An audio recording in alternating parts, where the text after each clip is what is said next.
आज हम देखने वाले हैं the boy in the striped pyjamas. ये मूवी बाकी सभी मूवीज से बहुत ही अलग है। इसकी एंडिंग आपको अंदर से झकझोर करके रख देगी। इसमें हमें व्हाइट और ब्लैक के बीच बनी उस ग्रे लाइन को दिखाया गया है जिसे ना तो हम सही कह सकते हैं और ना ही गलत। इसमें हमें बचपना दिखाया गया है, मासूमियत, प्यार, गुस्सा, इमोशंस, इंसानियत और हैवानियत, ये सारी ही चीजें इसमें देखने को मिलेंगी। इसकी स्टोरी सेम नाम के ही नोवेल से ली गई है। ये कहानी है एक बच्चे की जो इस दुनिया को समझने की कोशिश कर रहा है। क्या अच्छा है, क्या बुरा, कौन सी चीज कैसे होती है, उसके कुछ समझ नहीं आ रहा। पर क्या और मैं आप समझ पाएंगे? चलिए जानते हैं इस मूवी की स्टोरी को। मूवी की शुरुआत में हमें ब्रूनो नाम के एक 8 साल के बच्चे को दिखाया जाता है जो कि अपने दोस्तों के साथ खेलते कूदते और मस्ती करते हुए बर्लिन की सड़कों पर घूम रहा होता है। ब्रूनो यहाँ आसपास देखता है तो काफी सारे लोग अपना सामान पैक करके शहर छोड़कर जा रहे होते हैं। असल में ये समय है वर्ल्ड वॉर 2 का, जिस वक्त जर्मनी में ज्यूज को या तो मार दिया जाता था या फिर उन्हें कैद करके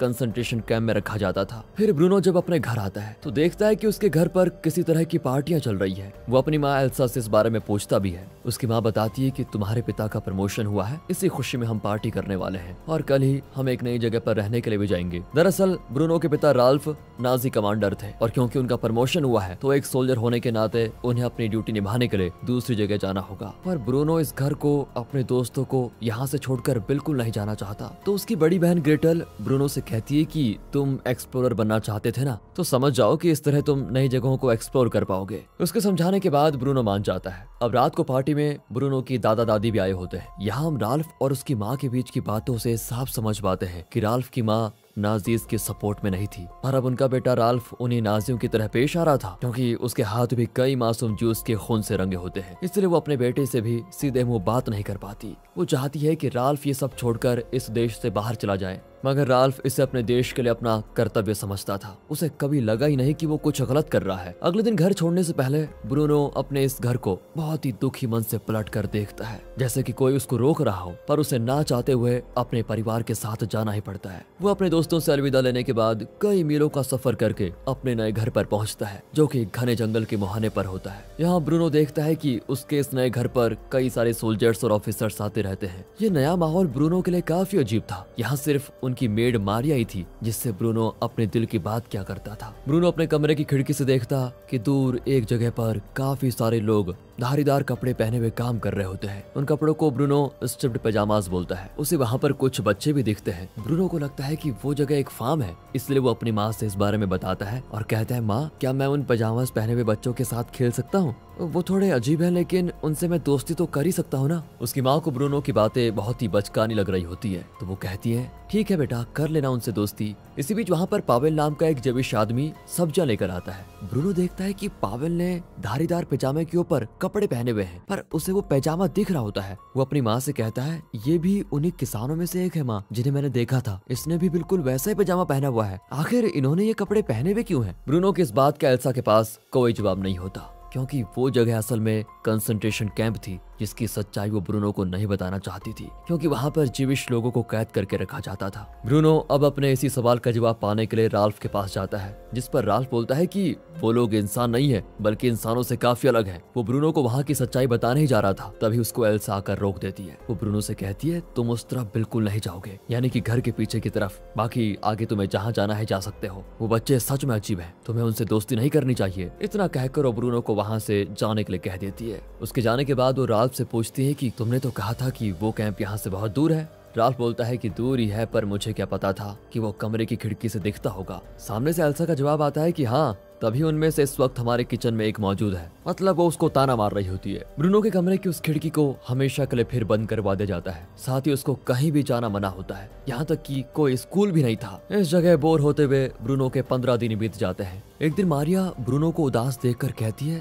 तुम थोड़ा बाहर क्यों नहीं जा लेते, वहाँ खेलते क्यों नहीं? उसकी बात मानकर ब्रूनो बाहर जाकर खेल लेता है। अब राल्फ ब्रूनो और ग्रेटल को बताता है कि मैंने तुम दोनों को पढ़ाने के लिए एक ट्यूटर को रखा है, वो कल से हर रोज तुम दोनों को पढ़ाने आएगा। एक दिन ऐसे जब ब्रूनो दोनों खेल रहा होता है तो उसकी नजर लेफ्टिनेंट कर्ट पर पड़ती है, जो कि राल्फ की गाड़ी को धो रहा था और साथ ही उससे ग्रिटल बातें भी कर रही थी। असल में ग्रिटल, जो कि अभी सिर्फ 12 साल की है, उससे कर्ट पर क्रश होता है। ब्रूनो जाकर उससे कहता है कि मुझे एक टायर चाहिए, उससे मैं अपने लिए झूला बनाऊंगा। उसकी बात को सुनकर कर्ट वहाँ पर काम कर रहे पावेल को किसी जानवर की तरह बुलाता है और कहता है कि जाओ पीछे के स्टोर रूम से एक टायर लेकर ब्रूनो के लिए झूला बना दो। पावेल ब्रूनो के साथ वहाँ पर जाता है और टायर को लेकर उसका झूला तैयार कर देता है। इसी दौरान ब्रूनो देखता है कि उस स्टोर रूम में एक रोशनदान मौजूद है जिसके जरिए उस तरफ जाया जा सकता है, पर अभी वो उसको देख नहीं सकता था। ब्रूनो जब झूला झूलने में बिजी होता है तो उसे दूर हवा में धुआं दिखता है जिसमें काफी गंदी बू आ रही होती है। इसलिए ब्रूनो झूले पर खड़े होकर उस धुएं को देखने की कोशिश करता है। तभी अचानक से वो गिर पड़ता है, उसके पैर में चोट भी आ जाती है। ये देखकर फिर पावेल उसकी पट्टी भी करता है। अब ब्रूनो पावेल से पूछता है कि क्या मुझे हॉस्पिटल जाना चाहिए। इस पर पावेल कहता है नहीं, ये छोटी सी चोट है, अपने आप ठीक हो जाएगी। अपने आप ठीक हो जाएगी मतलब? तुम्हें कैसे पता? क्या तुम डॉक्टर हो? पावेल कहता है हाँ मैं डॉक्टर हूँ। नहीं नहीं, कभी था, मैं यहाँ आने से पहले प्रैक्टिस क्या करता था मतलब। ये सुनकर ब्रूनो कहता है ओह, यानी आपने अपनी प्रैक्टिस ठीक से नहीं की, तभी तो यहाँ पर आलू छील रहे हो। उसकी इस बात को सुनकर पावेल हंस देता है। ब्रूनो पूछता है आप यहाँ वैसे कर क्या रहे हो? पावेल उसकी बात का कोई जवाब नहीं देता और बात बदलते हुए कहता है कि मुझे पता है तुम क्या बनना चाहते हो, तुम एक्सप्लोरर बनना चाहते हो ना। ब्रूनो सरप्राइज होकर कहता है कि आपको कैसे पता चला? तभी वहाँ पर एल्सा आ जाती है। एल्सा को जब पता चलता है कि पावेल ने ब्रूनो की चोट की मरहम पट्टी की है तो इसके लिए वो पावेल का शुक्र अदा भी करती है। अगले दिन ब्रूनो और ग्रिटल को बढ़ाने के लिए वहाँ पर एक ट्यूटर आता है जो कि दोनों बच्चों को नाजीज और जर्मनी की हिस्ट्री बढ़ा रहा होता है, जिसमें ब्रूनो को जरा भी दिलचस्पी नहीं होती। वो तो बस एडवेंचरस बुक पढ़ना चाहता है। उसके जाने के बाद जब ब्रूनो मोटी सी हिस्ट्री बुक के साथ बैठा होता है तभी वो देखता है कि उसके माता पिता कहीं जा रहे हैं, यानी कि ये एकदम सही मौका है पीछे के रोशनदान से वहाँ के जंगल को एक्सप्लोर करने का। इसलिए वो तुरंत उस रोशनदान से होते हुए जंगल में चला जाता है जहाँ वो चारों तरफ हरियाली को देखकर काफी खुश होता है। साथ ही भागते हुए वो आखिरकार उस जगह पर पहुंच जाता है जिसे उसने अपने कमरे की खिड़की से देखा था।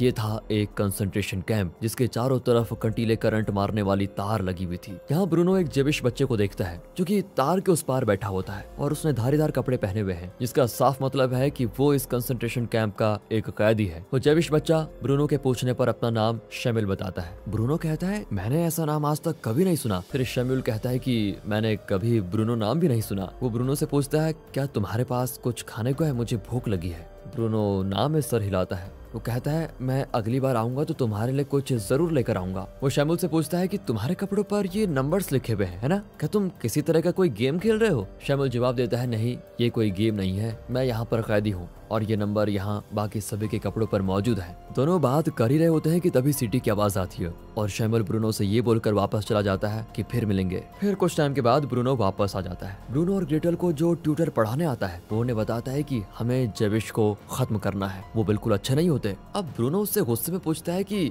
अच्छा आपको कैसे पता कि वो अच्छे नहीं होते? कोई न कोई ज्यूस अच्छे तो होते ही होंगे। ट्यूटर ब्रूनो से कहता है कि बेटा अगर तुमने किसी अच्छे ज्यूस को ढूंढ लिया तो मैं तुम्हें दुनिया का बेस्ट एक्सप्लोरर कहूंगा, बता दो। अब ब्रूनो सोच में पड़ जाता है। वो सोचता है कि भला पावेल और शैमुएल बुरे ज्यूस कैसे हो सकते हैं? वो दोनों तो इतने अच्छे हैं, उन्हें कोई खतरनाक कैसे बोल सकता है? इसी बीच ब्रूनो जो कि हर चीज अपने दिमाग में सोच रहा था, तो वहीं दूसरी तरफ ग्रिटल जो कि ट्यूटर और कर्ट की बातों से पूरी तरह इन्फ्लुएंस हो चुकी थी। उसके कमरे में जो जगह गुड़िया गुड्डों की थी उन्हें नाजी पोस्टर्स और स्लोगन से बदल दिया होता है और इस चीज को देखकर एल्सा को थोड़ी चिंता भी होती है। वो राल्फ से इस बारे में बात करने की कोशिश भी करती है तो राल्फ कहता है कि देखो वो सही रास्ते पर है, टेंशन मत लो। इसी दौरान ब्रूनो फिर से छिपकर शैमुएल से मिलने जाता है। वो शैमुएल से पूछता है कि आखिर तुम लोग ये पैजामास क्यों पहनते हैं? शैमुएल जवाब देता है क्योंकि सोल्जर्स ने हमारे कपड़े छीनकर हमें ये पहनने को दे दिया है। वो ब्रूनो के पूछने पर बताता है कि मेरे पिता शहर में गाड़ी बनाने का काम करते थे पर यहाँ उनसे हर तरह के काम लिए जाते हैं। अब ब्रूनो भी उससे बच्चों वाली बात करता है कि मुझे बड़ों की बात समझ में नहीं आती, ये जो अच्छा खासा काम कर सकते हैं उसे छोड़कर दूसरा काम क्यों करने लग जाते हैं? मेरे घर पर भी एक है, वो डॉक्टर था और बताओ अब आलू छिलता है। मेरे पिता भी एक सोल्जर हैं पर वो तो कभी किसी के कपड़े नहीं छीनते। उधर ब्रूनो के घर पर राल्फ को पता चल जाता है कि उनसे मिलने के लिए राल्फ के पिता आ रहे हैं पर राल्फ की मां ने आने से मना कर दिया था। इसके बाद एक दिन एल्सा कहीं बाहर से वापस आती है तो वो उसी कबीले के धुएं को देखती है जिसमें से अजीब स्मेल आ रही थी। इस पर वो कर्ट से पूछती है कि इतनी बुरी स्मेल किस चीज की है? कर्ट बोलता है छी,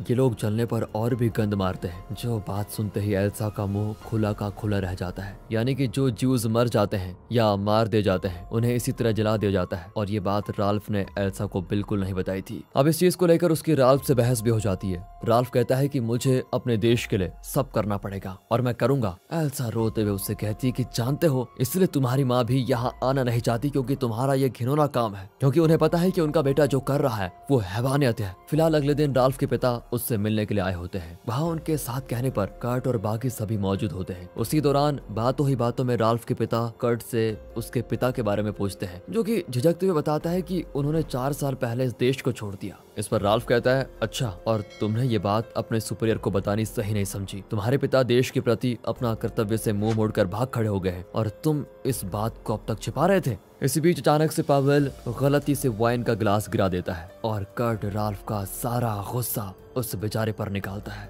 वो उसे बहुत ही बुरी तरह से मारता है और ये बात ब्रूनो को बिल्कुल अच्छी नहीं लगती। उसे लग रहा होता है कि आखिर उसके पिता ने कर्ट को रोका क्यों नहीं। ग्रेटल भी ब्रूनो को बताने की कोशिश करती है कि हमारे पिता जो भी कर रहे हैं वो सही कर रहे हैं भाई, और जेविश बहुत ज्यादा खतरनाक होते हैं हमारे देश के लिए। पर ब्रूनो की सोच बिल्कुल अलग थी कि भला शैमुल जैसा मासूम जेविश कैसे खतरनाक हो सकता है। वो शैमुल के लिए खाना लेकर जाता है, उसके साथ बॉल से खेलने की कोशिश करता है, लेकिन शैमुल उस बॉल को वापस ब्रूनो को दे देता है और कहता है कि इसे दोबारा अंदर ना फेंकना, नहीं तो ये लोग मुझे मारेंगे। इन दोनों के बीच की दोस्ती बहुत मासूम लगती है। बस रॉकर्स, क्या आपका कोई बचपन का दोस्त है जो आज तक आपका वफादार दोस्त बना हुआ है? अगर है तो उसे कमेंट में मेंशन जरूर कीजिए, उसे अच्छा लगेगा। फिलहाल कहानी में आगे बढ़े तो ब्रूनो शैमुल से उस चिमनी के धुएं के बारे में पूछता है। शैमुल बताता है कि मेरी माँ ने बताया था वहाँ पर गंदे कपड़े जलाए जाते हैं। और इसी बीच फिर से सिटी की आवाज आती है और शैमुल को वापस जाना पड़ता है। इधर ब्रूनो को अपने पिता, जो कि उसके लिए हीरो थे, वो अब विलन लगने लग जाते हैं, क्योंकि अब वो उसकी माँ से भी लड़ने लगते हैं। फिर एक दिन ब्रूनो देखता है कि शैमुल उसके घर पर काम कर रहा है। उसे देखकर ब्रूनो पूछता है, तुम यहाँ पर कैसे? शैमुल कहता है कि उन्हें इन बर्तनों को साफ करने के लिए छोटे हाथ और उंगलियों की जरूरत थी, इसलिए मुझे बुलाया। शैमुल ब्रूनो से वहाँ पर रखी कुकी खाने के लिए मांगता है और ब्रूनो उसे दे भी देता है। पर तभी वहाँ पर कर्ट आता है, जो शैमुल को खाने और ब्रूनो से बात करने के लिए उसे डांटता भी है। अब शैमुल उसे बताता है कि ब्रूनो मेरा दोस्त है और ये इसी ने मुझे खाने को दिया था। फिर तो कर्ट ब्रूनो पर चिल्लाकर पूछता है कि क्या ये सच कह रहा है? ब्रूनो डर की वजह से कह देता है, नहीं नहीं, मैं इसे जानता भी नहीं, मैंने तो इसे पहली बार देखा है। ब्रूनो अपने इस झूठ से काफी दुख था बेचारा, क्या करता, क्योंकि उसे पता है कि कर्ट ने शैमुल को इस बात की सजा जरूर दी होगी। कुछ देर के बाद वो आकर देखता है तो वहाँ शैमुल नहीं था, इसलिए वो उससे लगातार कई दिनों तक मिलने जाता है, लेकिन वहाँ भी शैमुल नहीं होता। वो अचानक से पता नहीं कहाँ गायब हो गया। अब इसी दौरान ग्रेटल और एल्सा को पता चल जाता है कि राल्फ ने कर्ट को अपने पिता के बारे में ना बताने की वजह से उसे फ्रंट पर भेज दिया है, जहाँ युद्ध चल रहा है। मतलब कि ये सब सिर्फ ज्यूज तक ही सीमित नहीं है, बल्कि पावर और हायरकी में बैठे हुए ऊपर वाले लोग नीचे वालों को दबाते रहते हैं। फिलहाल ब्रूनो देखता है कि राल्फ के कुछ और सोल्जर्स एक कमरे में किसी तरह का वीडियो देख रहे हैं, तो वो छिपकर देखने की कोशिश करता है। ये वीडियो असल में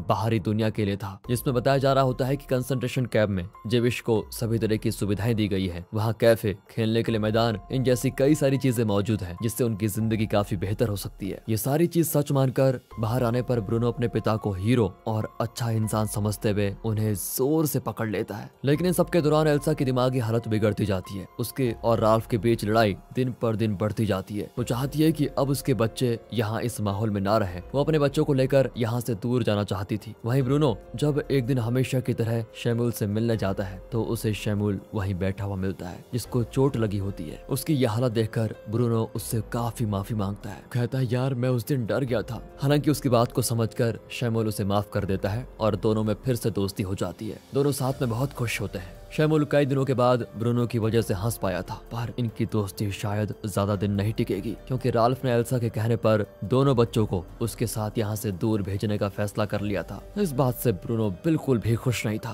पर वो कुछ कर भी नहीं सकता था। वो ये बात जाकर अपने दोस्त से बताता है और कहता है कि मैं हमेशा के लिए यहाँ से जाने वाला हूँ, ख्याल रखा अपना। शैमुल भी दुखी होता है क्योंकि उसके पिता 2 दिन से गायब है। बात करते वक्त ब्रूनो देखता है कि तारों के नीचे अगर मिट्टी खोदी जाए तो इस तरफ से उस तरफ जाया जा सकता है। वो कहता है कि मैं उस तरफ आकर तुम्हारे पापा को ढूंढने में तुम्हारी मदद करूंगा, पर ये लोग मुझे ढूंढ सकते हैं। तभी शैमुल कहता है कि मैं तुम्हारे लिए अपने जैसे कपड़े लेकर आऊंगा, जिसे पहनने के बाद तुम बिल्कुल हमारी तरह लग जाओगे। अब ब्रूनो कहता है ठीक है यार, कल यहाँ आने से पहले मैं तेरे लिए सैंडविच लेकर आऊंगा और फिर हम तुम्हारे पिता को ढूंढेंगे। ये कहकर ब्रूनो वापस चला जाता है। रात में ना तो ब्रूनो को नींद आती है ना ही उधर शैमुल को। अब अगले दिन जब ब्रूनो अपनी माँ के साथ निकलने वाला था तभी वो सैंडविच को छिपाकर अपनी माँ से कहता है, माँ मैं झूला झूलने जाऊँ क्या? एल्सा भी कहती है ठीक है बेटा, आखिरी बार जरा झूल लो। और ये सुनते ही ब्रूनो तुरंत शैमुल के पास पहुंच जाता है जो कि ब्रूनो के लिए कपड़े लेकर बैठा है, पर ब्रूनो ने गलती में सैंडविच गिरा दिया होता है। खैर ब्रूनो शैमुल के दिए कपड़े पहनने के बाद जमीन खोदकर उस तरफ चला जाता है। ये पहली बार था जब दोनों दोस्तों के बीच फासले काफी कम थे। उधर ब्रूनो को ना देखकर एल्सा, मारिया और ग्रेटल उसे पूरे घर में ढूंढ रहे होते हैं। वो ब्रूनो के गायब होने के बारे में राल्फ को भी बताते हैं जो कि ब्रूनो को ढूंढने में लग जाता है। अब ब्रूनो का गिराया हुआ सैंडविच भी एल्सा देख लेती है और अब डॉग्स की मदद से उसको ढूंढने की पूरी कोशिश की जाती है। इधर ब्रूनो अंदर का माहौल देखकर काफी घबरा जाता है क्योंकि ये बिल्कुल वैसा नहीं था जैसा कि वीडियो में बताया गया था। वो यहाँ से वापस अपने घर जाना चाहता है क्योंकि ये जगह खतरनाक नर्क जैसी है, लेकिन उसे अपने दोस्त को दिया वादा भी तो पूरा करना है। वो हर जगह शैमुल के पिता को खोजने की कोशिश करता है। यहाँ कमरे में इंसानों को जानवरों की तरह ठूसा गया होता है। तभी अचानक से सोल्जर्स उन सभी लोगों को, जिसमें ब्रूनो और शैमुल भी शामिल होते हैं, उन्हें एक चैम्बर में ले जाया जाता है जिनमें उन्हें कपड़े उतारने को कहा जाता है। ब्रूनो और शैमुल समझ नहीं पा रहे होते हैं कि ये हो क्या रहा है। दूसरी तरफ डॉग्स की मदद से राल्फ और बाकी सभी ब्रूनो के उतारे कपड़ों तक पहुंच गए, जिसको देखकर राल्फ समझ जाता है कि ब्रूनो